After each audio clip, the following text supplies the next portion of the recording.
Halo pemirsa Sapa Dunia Kompas TV, tim VOA kembali hadir dengan berita terkini dari Amerika Serikat dan mancanegara. Saya Aryatna Budianto dari Fairfax, Virginia. Kita awali dengan KTT ASEAN Amerika Serikat dari Phnom Penh, Kamboja. Pada KTT ASEAN AS, Presiden Joe Biden menegaskan kembali komitmen AS terhadap ASEAN sebagai tokoh sentral dalam kebijakan pemerintahannya terkait kawasan Indo-Pasifik. Presiden Biden menekankan sentralitas ASEAN bahwa hubungan antara ke-10 negara ASEAN merupakan kesatuan, bukan kekuatan yang bertentangan. Biden mengajak ASEAN bersama menangani berbagai isu, mulai dari perubahan iklim, ketahanan kesehatan global, hingga ancaman terhadap tatanan politik dan ekonomi internasional. Sejumlah analis menilai ini upaya Amerika Serikat memantapkan lagi posisi setelah sebelumnya Tiongkok dan ASEAN telah mengumumkan langkah-langkah strategis dalam kemitraannya. Biden juga bertemu dengan Perdana Menteri Kamboja Hun Sen, menggarisbawahi kepemimpinan Kamboja untuk ASEAN selama pandemi, memuji dukungan dalam menentang invasi Rusia ke Ukraina, dan menekankan keinginan membantu stabilitas demokrasi di Myanmar. Meningkatnya aktivitas militer wilayah perbatasan antara Korea Utara dan Selatan membuat gusar warga Pulau Yeonpyeong, salah satu pulau terluar Korea Selatan. Pemimpin AS, Korea Selatan, dan Jepang bertemu guna membahas upaya membendung ambisi nuklir Korea Utara. Selama sebulan terakhir, militer Korea Utara dan Korea Selatan saling melepas tembakan. Angkatan Laut Korea Selatan bersiaga di perairan dekat Pulau Yeonpyeong. Mayoritas wilayah pulau ini merupakan pangkalan militer dan perbatasan terdekat Korea Utara hanya 5 km dari pulau ini. Dalam setahun terakhir, sedikitnya 5 serangan terjadi di perairan ini, memaksa nelayan harus berhenti melaut. 결국 손해는 뭐예요? 우리 여민들은 손해를 보고 육지에서는 손해를 보는지 모르겠어요. 우리가 모르니까 실정을.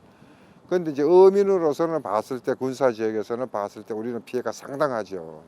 Dalam KTT ASEAN di Kamboja, Presiden Korea Selatan menegaskan niatnya untuk menjaga perdamaian dan stabilitas di kawasan Indo-Pasifik lewat kerjasama tak hanya dengan negara ASEAN tapi juga dengan negara maju lain.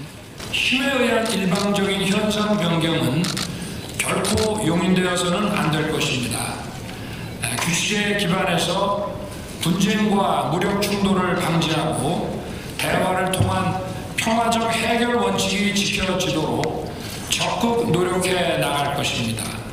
Oktober lalu, uji coba rudal balistik Korea Utara melintasi Jepang dan memicu peringatan perlindungan diri bagi warga Jepang. Mengikuti insiden tersebut, pemerintah AS menekankan komitmen teguh untuk pertahanan Jepang. And North Korea continues provocation, provocative behavior. This partnership is even more important than it's ever been. Dalam pertemuan ini, ketiga negara juga membahas rencana memperluas koordinasi dukungan untuk Ukraina atas perang dengan Rusia untuk bekerja sama guna mencapai tujuan bersama atas Indo-Pasifik yang lebih bebas dan terbuka. Demikian laporan VOA. Federasi Industri Daging Kalkun Nasional Amerika Serikat atau National Turkey Federation memperkirakan sekitar 46 juta kalkun dikonsumsi warga AS pada Thanksgiving, yaitu Hari Bersyukur Nasional yang jatuh pada akhir November.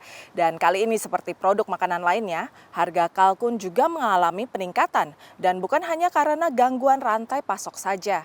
Indeks harga konsumen terkini, indikator utama laju inflasi, menunjukkan harga makanan di Amerika Serikat naik rata-rata 10,9% dibandingkan tahun sebelumnya. Tapi untuk unggas, harganya meningkat lebih signifikan akibat faktor di luar gangguan rantai pasok.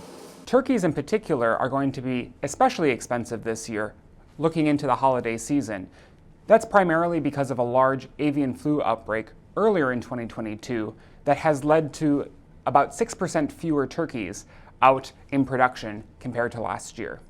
Wholesome Valley Farms di negara bagian Ohio juga bersiap menjual kalkunnya dengan harga lebih tinggi dibandingkan tahun lalu. For us that feed non-GMO grains, which are traditionally transitional organic feed, they've gone from $4.50 a bushel on corn to $8.73 yesterday. So that's a big increase in the last 2 years. Beruntung bagi Trevor, peternakan kalkunnya ini terbebas dari flu burung. Tapi dampak flu burung tetap terasa. The biggest impact we've seen is that the price of the chicks from the hatchery has been more expensive. Obviously, if our costs go up, they have to go to the consumer as well. Analis mengatakan pasokan kalkun relatif aman karena banyak telah disembelih jauh sebelum Thanksgiving dan didistribusikan ke supermarket dalam bentuk sudah beku. Menurut Federasi Industri Kalkun Nasional Amerika Serikat, sekitar 88% warga AS menyantap kalkun saat Thanksgiving. Demikian laporan tim VOA. Popularitas sepeda sebagai alat transportasi murah dan berkelanjutan semakin meningkat di Amerika. Jumlah pesepeda mencapai lebih dari 51 juta pada tahun 2021. Semakin banyak pula perguruan tinggi di Amerika yang menganjurkan warganya atau mahasiswanya serta stafnya menggunakan sepeda di lingkungan kampus. Berbagai fasilitas seperti penyewaan sepeda murah dan bengkel gratis disediakan, seperti dalam penuturan diaspora Indonesia di Berea College, Kentucky ini. Bersepeda adalah kegiatan santai populer di Amerika yang juga menjadi alat transportasi. Jumlah pesepeda pun terus meningkat, yaitu sebanyak 51 juta lebih pada 2021. Seiring dengan bertambahnya jalur sepeda yang mencapai lebih dari 63.000 kilometer. It's fun, it's healthy, it's a good form of exercise, the weather is great, especially in the fall, not too hot.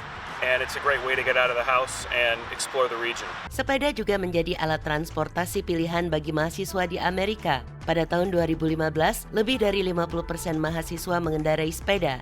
It's a special tool, a social justice tool, because it allows people, especially a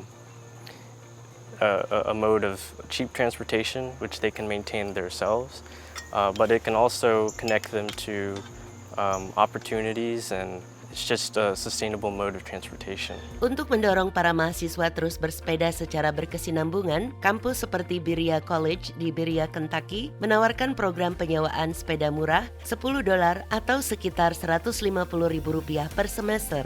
Vidya Mastriana, mahasiswa jurusan Engineering Technology and Applied Design, adalah kepala teknisi reparasi sepeda di Berea College Bike Club. Managing the distribution of those bikes as well as maintaining and repairing them. So any faculty, staff, students can bring in their personal bikes for us to fix. And then we also have a collection of abandoned bikes that we can refurbish them and then ultimately give them out for free. Semua jasa yang ditawarkan oleh bengkel sepeda tempat Vidya bekerja diberikan secara cuma-cuma. Walau lebih sederhana, menurut Vidya, para pesepeda tetap harus menjaga dan merawat sepedanya agar dapat dipakai dalam jangka waktu yang panjang. I always say to people to ride their bike often. Dari Richmond, Virginia, VOA.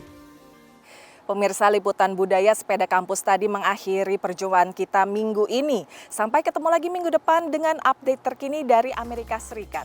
Dari Fairfax, Virginia, saya Aryatna Budianto dan tim VOA.